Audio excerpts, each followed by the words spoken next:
안녕하세요. 토토웨이입니다. 1차전에서 햄스트링 부상을 당한 인터밀란의 핵심 공격수 라우타로 마르티네스는 이번 경기 결장이 유력하며 이를 대신해 메우디 타렘이나 마르코 아르나우토비치가 선발 출전 기회를 얻을 것으로 보입니다. 한편 프랑스 수비수 벤자민 파바르 역시 부상자 명단에 이름을 올리며 주장과 함께 치료실에 머무르고 있습니다. 하지만 중원의 핵심 하칸 차라노글루는 국내 리그 출장 정지를 마치고 이번 경기 복귀가 가능합니다.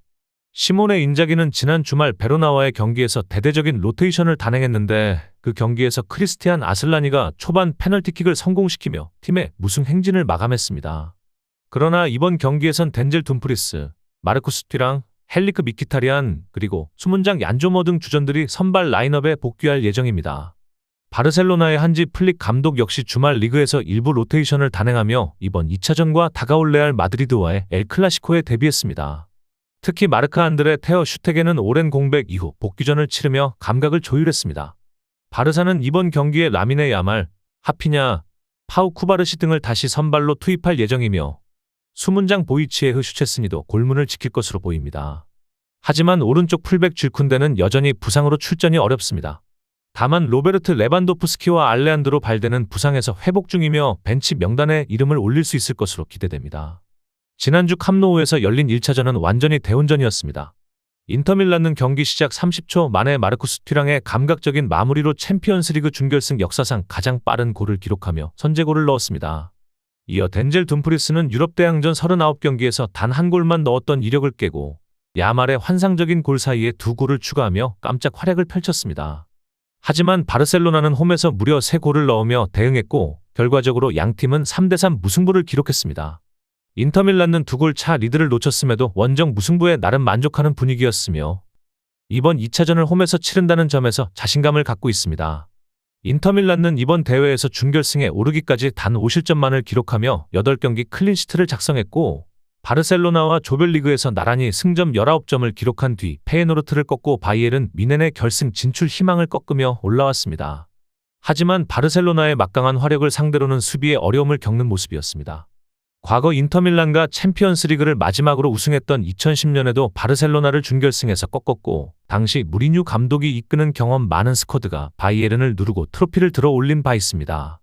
인자기 감독의 현재 스쿼드 역시 평균 연령대가 유사하며 최근 몇몇 부진에도 불구하고 유럽 무대 홈경기에서 15경기 연속 무패를 이어가고 있을 만큼 산시로에서는 강한 면모를 보이고 있습니다.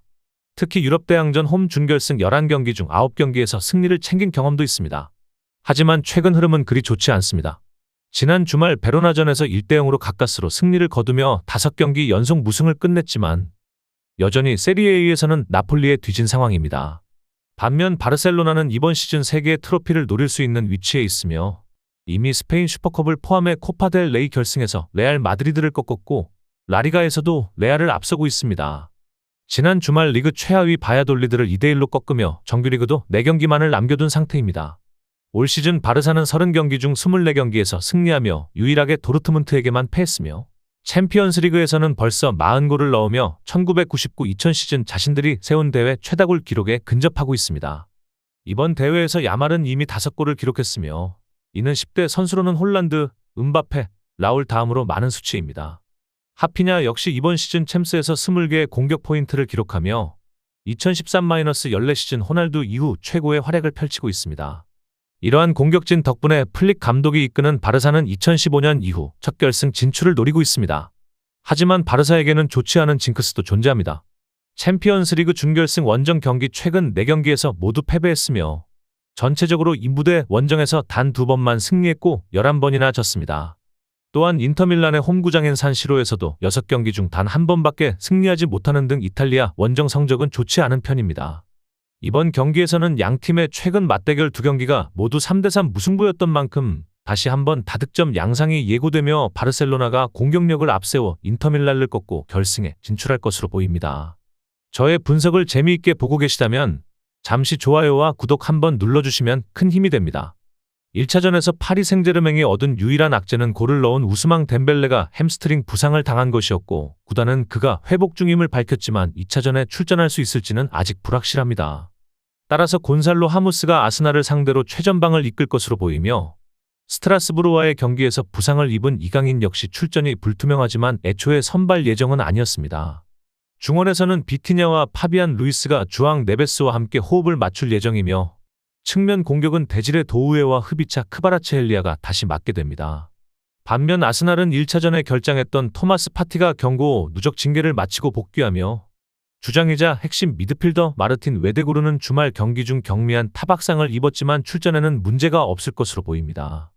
다만 최근 경기에서 제외된 위리엔 팀버는 출전 여부가 아직 불투명하며 조르지뉴, 가브리엘 제주스, 카이 하베르츠, 가브리엘 마갈량이스, 다케이로 토미야스, 그리고 리카르도 칼라피오리는 모두 부상으로 결장합니다.